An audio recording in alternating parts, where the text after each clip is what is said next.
Okay, so now we're getting into the fun stuff. We're gonna start creating the vision board of your new backyard before you spend $1. So if you skip this step, the vision and the planning, everything else that we talked about in the last video will happen to you. You'll spend money, you're gonna start building, and at the end of it, it's still not gonna feel right because most homeowners jump straight into the features and the materials. They start picking pavers, they start buying fire features, they start looking at furniture, choosing finishes before they even know what they're building. And that's where everything goes wrong. Because the mistake isn't what you choose, it's choosing anything at all before you have a clear vision and a master plan in place. By the end of this video, you're gonna have all the tools that you need to create your vision and be ready for the next step, the design. So please don't skip this step. Everything you design later comes from the clarity that you create right here with your vision board. Now, before you start adding features to a vision board, I need you to shift how you think about your backyard. This is one of the most important design principles that I use. I want you to think about your backyard as experiences, not features.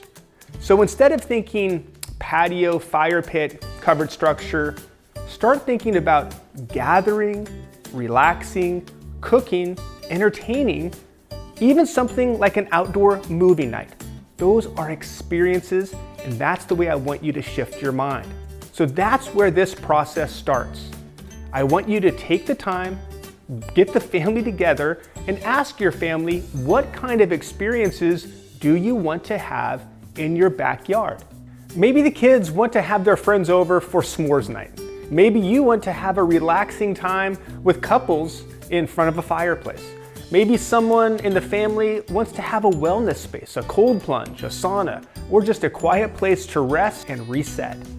Maybe it's hosting dinners, watching the game outside, or having a peaceful place to start your morning. So that's where your vision begins, talking to the family. Okay, now it's time to start building your vision board. I recommend starting with at least 3 destinations. These are the key areas that will shape your entire backyard. Think of it like a home.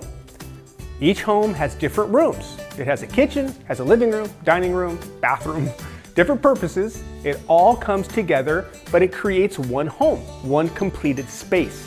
So I want you to create folders, maybe in Google Drive, that's what I use, but you could do it in Pinterest. I know Pinterest has its own boards that you can create. I know house.com has its. So ultimately what I want you to do is have folders. And I want your folders to have, number 1, the main hub, the main destination. And that's what we're gonna talk about right now, is finding inspiration pictures for your vision board that you add for your main hub. So let's talk about what the main hub should be. So the main hub should be a focal point. Now, something that you see from inside your home is ideal, or it could be something that reveals itself as you step into the backyard. Either way, it needs to anchor the space. I'm gonna say it again. Your main hub, your main destination needs to anchor the space. This usually is your biggest feature. It could be a pool, it could be a covered structure, it could be an outdoor kitchen with a bar. Something that creates that wow moment when somebody walks through your home and they see the backyard through either a window or a glass door. So here's your first action step. I want you to start gathering inspiration for your main destination, and I want you to do it right now. I want you to look online, use those Pinterest boards, use my portfolio. I'll have a link below. It has over 200 projects that show before, after, and during photos, and these teach the exact design principles that I'm laying out to you right now. Cool. I don't want you to overthink it. I just want you to start saving anything that catches your eye. This is about discovering what you're drawn to. I want to show you a few examples of what a hub destination looks like. So let's start with my house. Many of you know my backyard from watching my YouTube channel. We spend a ton of time back there, and I absolutely love my backyard life. But what we did here was we used the covered structure as our main hub. Even though we have a pool, We moved the pool over just due to the way our property laid out. So when you come through my house, the thing that catches your eye is a beautiful covered structure, as you see here. It's the central hub of the space. Now this is pretty far away from my home, and you will see that that kind of serves as that hub. So many spokes go from there, but the hub, that main covered area, is my main destination. But from there we added the pool, we added a lounge area, we added the dining spot right there in the middle. Over to the right, we see the fire pit, we have the bar. We even have an area underneath our deck, which is great. We have a secondary fireplace there with a TV and a beverage area. So again, all of this starts with that hub. It's very important. Now take a look at the Spuck project here. We did the same thing with the Spuck project. We used his covered structure as the main hub of his area. Now we put that right outside of the main picture window. So again, as you come through his house, that pulls you, it grabs your attention right through the windows of the house and pulls you outside. Almost like you don't even care about inside, you just want to go outside and explore. Now, the Spuck project had a lot of other outdoor living, but again, it all started with that hub covered structure. So the covered structure had a bar and an outdoor kitchen. We had a garden area above that as a secondary spoke. We had a lounge area and a dining area below that. And then we had the whole pool destination. He had an outdoor gym and restroom. He had a yoga area and a sunken fire pit destination over by the hot tub destination.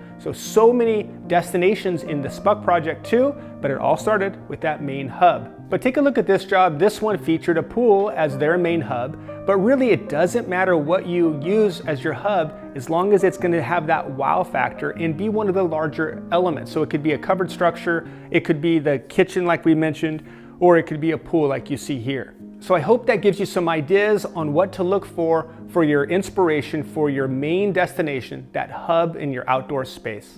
All right, so now it's time to build out the rest of your vision board. You need at least 2 more destinations. Now I say 2 because that's the minimum, but even the smallest backyard should have at least 3 total destinations.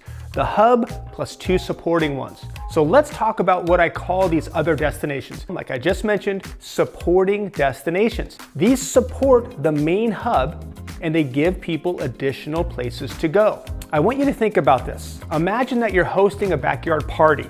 Now people, they don't all just stay in one group or one spot. They naturally want to break into smaller groups or smaller areas of your landscape. So these other little areas that they're going out to, these are the supporting destinations. And they give the group, the people at your outdoor party, a place to go. Now these supporting destinations could be a fire pit with seating around it. It could be a lounge area off to the side. It could be a dining table. Even something simple that pulls people away from the main hub and creates another experience. So if it draws you into another space outside of your main hub, that's a destination. It's as simple as that. Now you can have as many of these supporting destinations as you would like, but the goal would be to have at least 3 total. So now I want you to take this next step and start gathering inspiration for your supporting destinations. Go ahead and create a folder that says supporting destinations. Now I'm going to show you some very clear examples. One of my favorite supporting destinations is a fire pit. Now these could be just simple fire pit that you buy, or it could be something that's custom with custom seating around it. Maybe your backyard is small and you're wondering, how do I even fit a fire pit into the space? That's exactly why something like the Loom Smokeless Fire Pit can be such a smart solution. Fire pits are natural people magnets. Even in a compact backyard, they create a powerful secondary destination where family and guests naturally gather, relax, and connect. There's just something timeless about sitting around the fire under the stars, and even a small backyard can deliver that experience beautifully. Fire pits are amazing. Even if you have another fire feature like a fireplace or a fire bar, a fire pit is something I would still recommend as one of those supporting destinations. They're great for hosting large get-togethers. And it kind of gives you that classic vibe of being around the campfire, telling stories. People always land at a fire pit It's a great supporting feature, and it's pretty inexpensive when you compare it with other items. A hot tub is another really nice supporting destination. Now, hot tubs, either people love them or they hate them. There doesn't seem to be a lot of in between. So if you're a person that loves them, or if somebody in the family enjoys taking a hot tub, I would say definitely consider that as one of your supporting destinations. Now, they could be off to kind of their own little areas as a kind of a little retreat or a wellness area, or a lot of times we design those as part of the main area. Think of it kind of like an open floor plan of a house where you have the kitchen, the living room, the dining room, where it's all kind of together. That could also be some of these hubs where you have supporting destinations right next to it.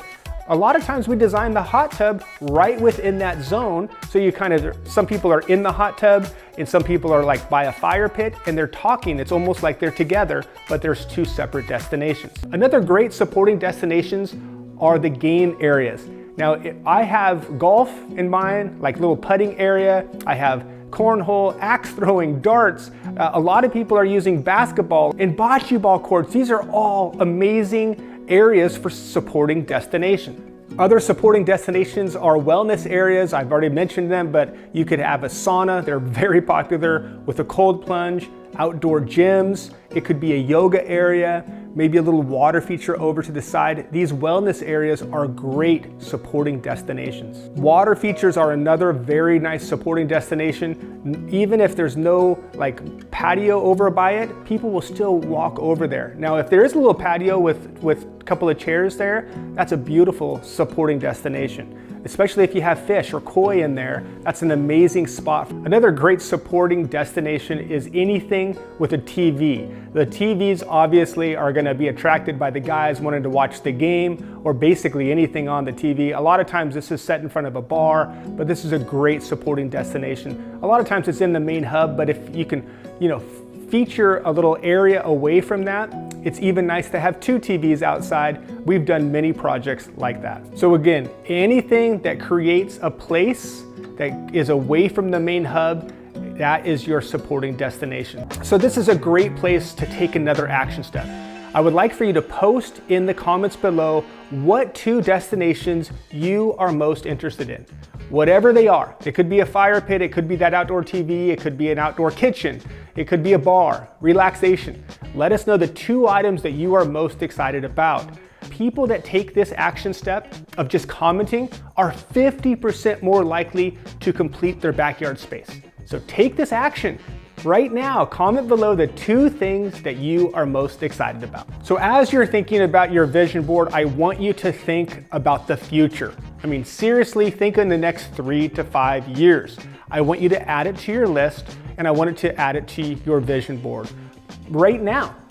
This is your master plan. You need to think ahead. If you don't include it now, it's going to be very difficult to force it in the future. Whatever your family's thinking about, please, even if it's in the 5-year future, please add it to your vision board and add it to your list. Most of my clients build their dream backyard in phases, and that's completely fine. But the key is this: don't start building anything until everything is thought through in a complete master plan. You're almost ready to move into the design phase. There's just one more critical step. I want you to schedule time on your calendar to review your vision board with your family. If your kids are old enough, please include them. If it's just you and your partner, make it intentional. Sit down and go through it together. Give it a day or two. I know once you go back in a day or two, you're going to be surprised with how different you feel about just a few of the things that you added to your vision board.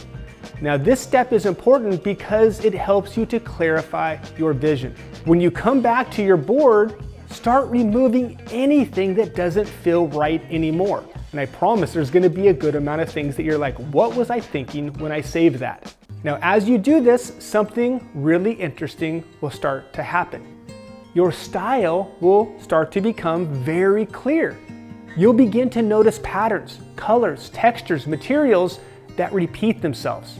And you should get to a point where you can confidently say what the overall style of your outdoor space is going to be.